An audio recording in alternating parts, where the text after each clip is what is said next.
Oh my gosh, John, what the heck is going on here? What is all this stuff? What are you running a lab? You making meth? What's going on here? Today is episode 7 in a series we're doing on SHTF, survival. It's in the event of a natural disaster or an unnatural disaster. In the Civil War, in the Balkan Wars, in the Middle East, one of the number one killers of people is disease that comes from cholera and dysentery, things like that. And that usually comes from contaminated water or bad food, but more often than not, contaminated water. So if you don't get this right, you are going to spend your entire SHTF locked in a bathroom, probably out of toilet paper while people are trying to burn your building down. Well, okay, maybe that's the worst case scenario, but you don't even want to be walking through the woods. Like, having diarrhea during an emergency is about as much fun as having a toothache. And God help you if you have them both, right? So today I want to talk about water purification. Now, I like to do this thing. It's called backyard prepping. I call it the Outback. I go to the Outback. Basically, I just set up all my camping equipment and my bug out gear and things like that. I set it all up out in my backyard and I test my methods. And what I found was water purification was a lot more difficult than I expected. I thought it was a no-brainer. Water purification, the logistics of it are very difficult. It's time consuming. Your whole life in an emergency or SHTF situation is going to revolve around water purification. You will spend all your time doing that. If you're bugging out and you're planning on walking, for 10 hours a day, you're not going to be able to realistically do that. You're going to have to stop and purify water, which means maybe you're going to do 6 or 8 hours a day. So your plans are going to take a little longer. So let's talk about bugging in, staying at home, purifying water. Okay, like I said, I have two 55-gallon barrels of water. That's 110 gallons, right? That's a lot of water, you would think. I mean, look how big it is. That will last my family of 4 1 month, maybe. It might not last a month, but that's all it's going to last us. After that, we're going to have to find another source of water, which probably means going to the creek. So we have a creek, and it's clean water that I tested, which is maybe 50, 100 yards from my house. So that's pretty easy, right? No brainer.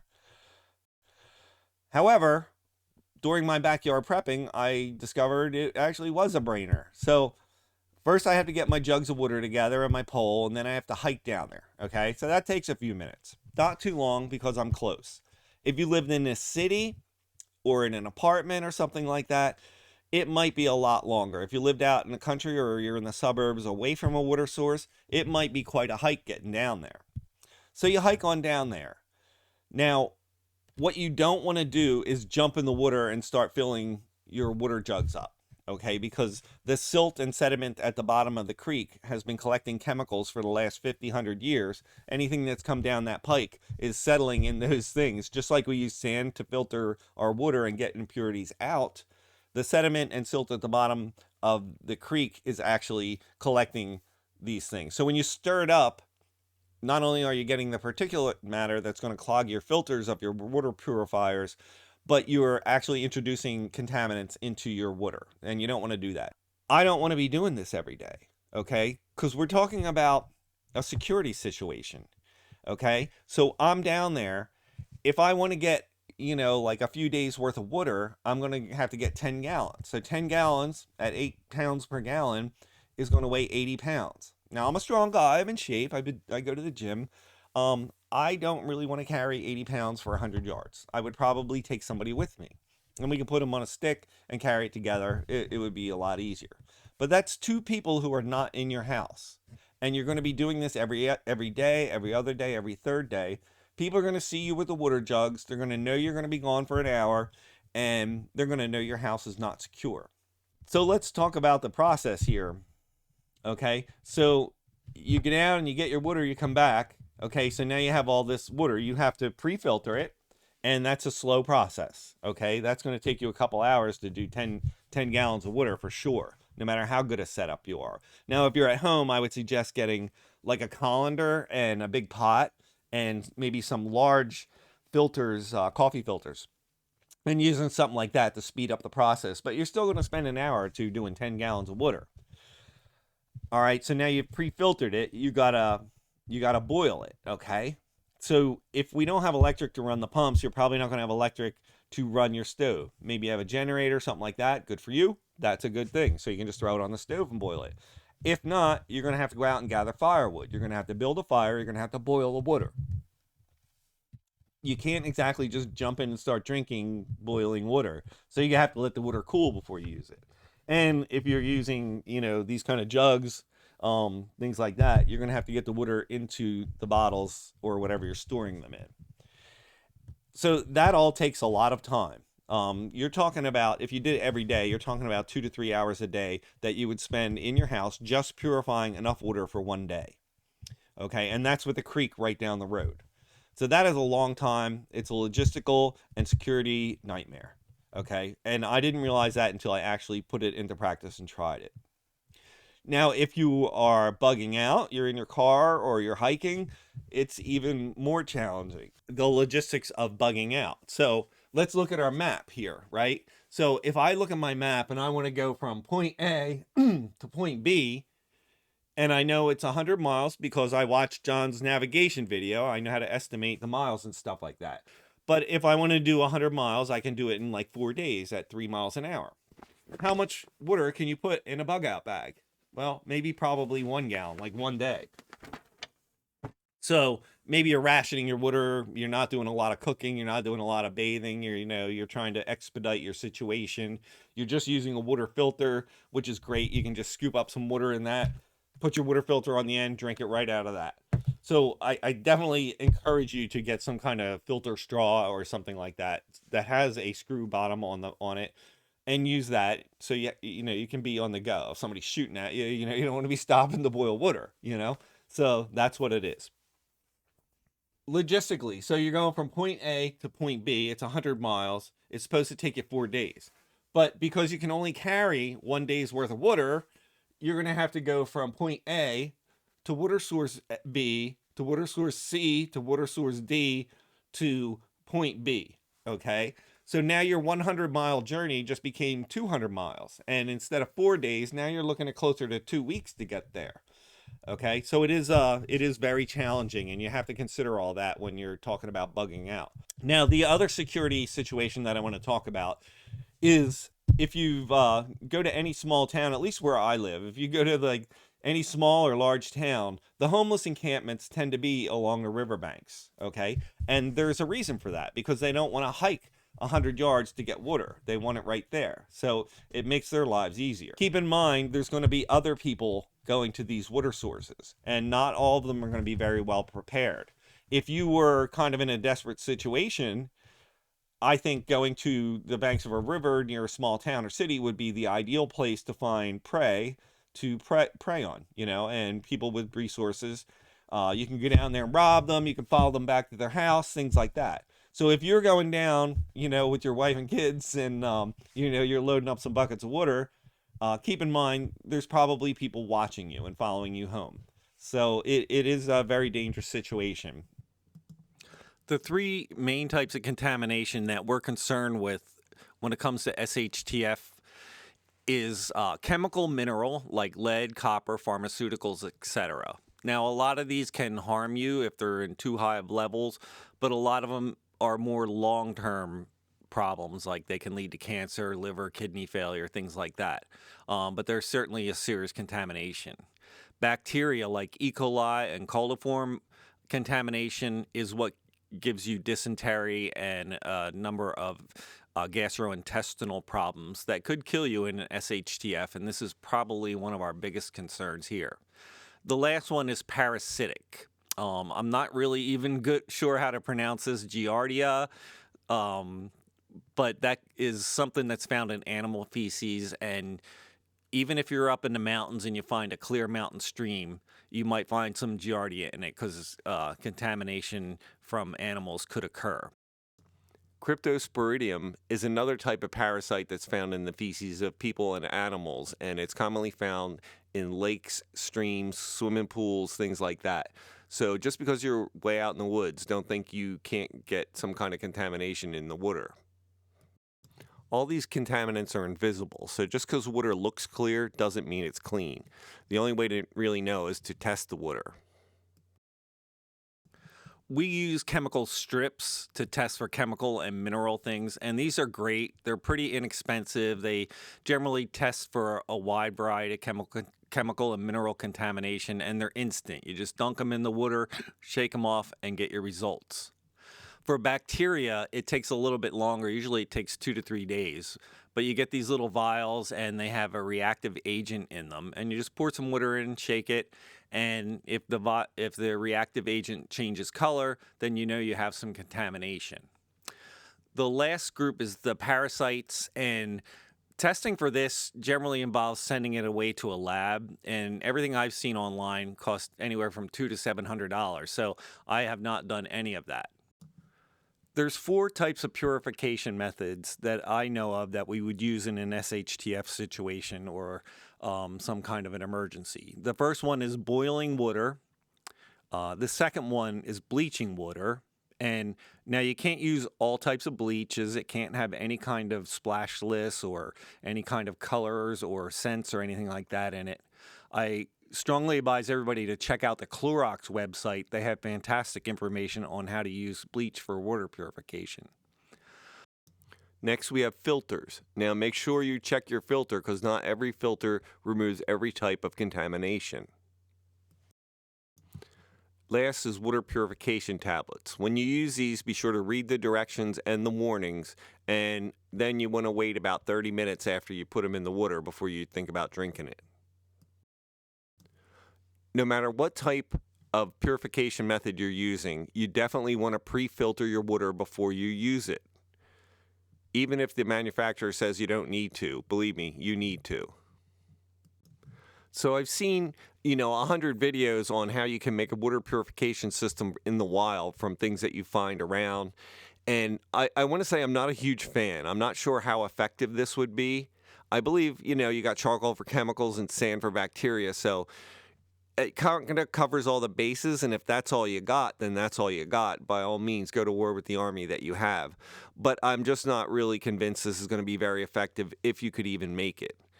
One of the big problems is sand. Like, I don't live at a beach, right? So where am I going to get sand from? Any sand that we have laying around our area is around lakes and ponds and things like that, and that's usually surrounded by geese. And geese do 3 things. They eat, they lay eggs, and they poop. And I really don't want to be purifying my water with that. One thing to know about sand, if you go to your hardware store and you buy sand, be careful what you're buying, because a lot of like playground sands and things like that have chemical dyes in them or antibacterial things that might be poisonous and actually introduce contamination to the water you're trying to filter. I think for our preps, a better option might be to go to the dollar store, and get a funnel. And you can make a filter out of this funnel using coffee filters. So you put some coffee filters in there, and then you can get a knife and get some burned wood and scrape some charcoal in there. Now, this type of charcoal has to come from a wood. You don't want to use any kind of furniture or anything that's been stained or treated or pressure treated or anything like that that has chemicals in it, preferably hardwood. And this is not activated charcoal like you're going to find in the store-bought filters that you get. What it is, it will take out some chemicals and it'll probably make your water taste better, but it's only going to get maybe 10-20% of them on a good day. Activated charcoal, which you can easily make at home, well, not easily, gets out about 90%. Now, my understanding is that charcoal is good for chemical contaminants and removing them, but it's not really that good for like E. coli, bacteria, and parasitic. For that, you need some kind of a membrane, which a lot of the professional filters have included in them, and they're very effective. I do like so BRITA has some good filters, and there's several other companies that have them. But they have these filters inside of them that are replaceable. So if it starts to slow down or it doesn't work, you can replace them. They do tend to cost a pretty penny, though. So pre-filtering your water, no matter what you use, it could be a t-shirt, it could be nylons, it could be a coffee filter. But what it's important for is getting out the particulate matter. And any type of water purification process that you're using, you want to get the particulate matter out first, at least to the best of your ability. It'll clog your store-bought filters, and if you're using bleach or water purification or boiling, you're just going to be drinking some very, very clean dirt, and nobody wants that. Now, as part of my backyard preps, I tried to fashion a pre-filter and screw it right onto my Sawyer filter there and pour some water through it. And what I learned was it was incredibly slow. Now, fortunately, this model was what they call the Sawyer squeeze.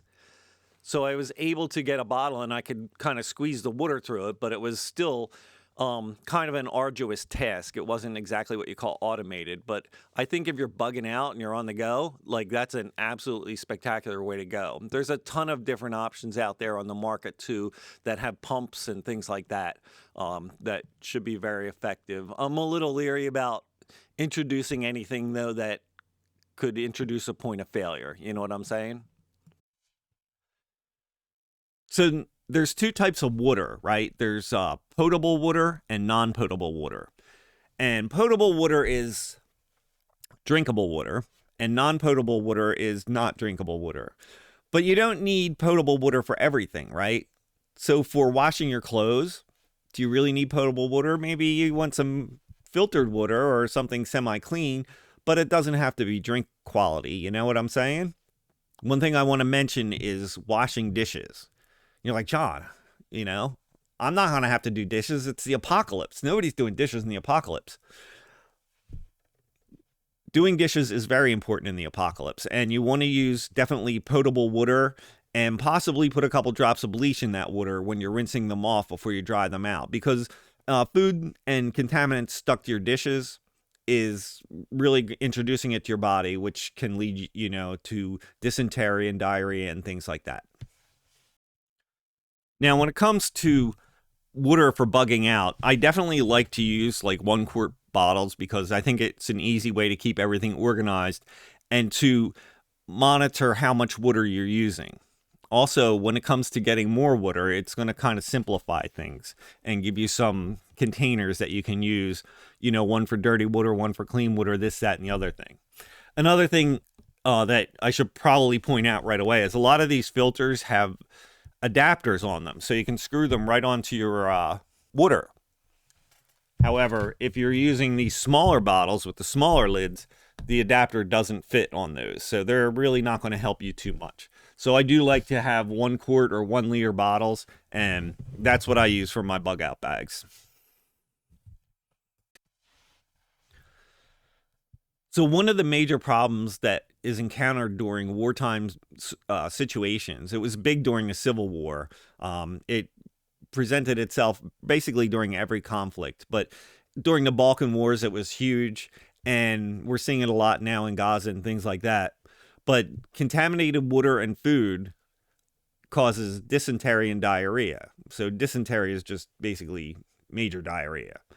Now, this can pass within a week or so, but what they recommend is drinking a lot of clean water. So make sure you're not drinking the water that you're actually getting contaminated by.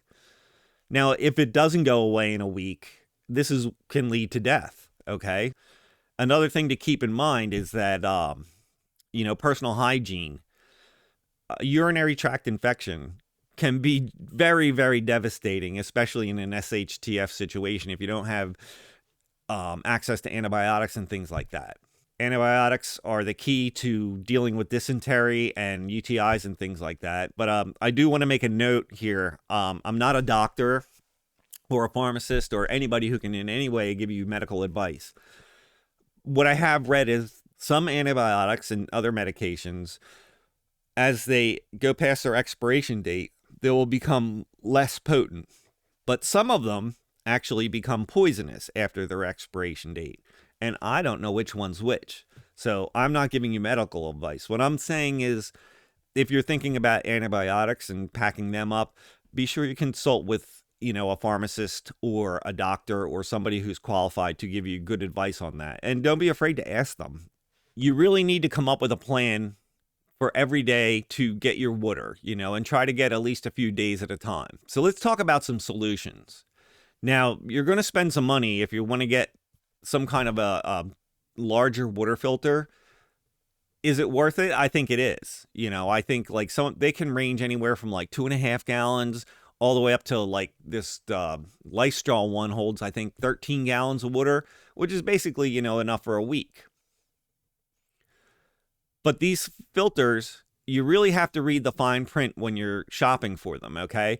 Because you look at the initial cost of the filter, you have to look at the actual cost of the replacement filters, because the better the filter, the shorter the lifespan of it, and the more often you have to replace it. And the better filters tend to cost more. Like those are going to be closer to the $50 to $100 range versus the $20 range of filters. So on a final note here, what constitutes a water emergency, a water supply emergency, is a power outage. So we have filtration and pumping stations which need electricity to pump water to the water towers and reservoirs that feed our towns. The reservoirs feed our towns by gravity. So when the electricity goes out, you're still going to have some water, but you might only have a day or so unless they have some kind of backup plan for generators or something like that.